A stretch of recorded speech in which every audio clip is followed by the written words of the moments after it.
Okay, next, Gemini. Gemini, ito yung reading nyo, okay? Ayoko tumagilid ng ulo kasi, wait, kasi yung electric pa natatamaan yung microphone. Hmm. All right. Since Gemini, I think most of Gemini rising, communication is our love language, di ba?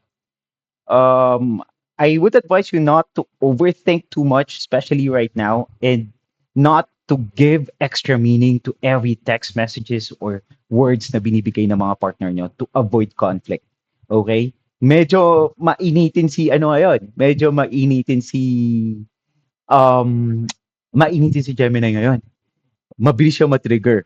So, in order for you to have a very harmonious relationship with everyone, I would advise you to tone it down a bit. Okay?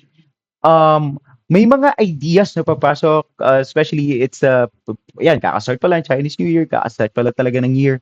May mga ideas na papasok for you na may kinalaman sa expansion, may kinalaman sa business opportunities. For now, I want you to plan on it muna. I don't want you to, ito like na sinasabi ko, you need to guard your emotions. Wag muna kayo mag-rush into things, no rush into doing things.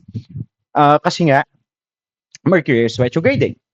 So kapag nag-rush kayo, ang mangyayari diyan madalas is, ayun nga, nalulugi. So, i-avoid natin yan, okay? Focus on the ideas right now, plan it well, and then after Mercury retrograde, execute.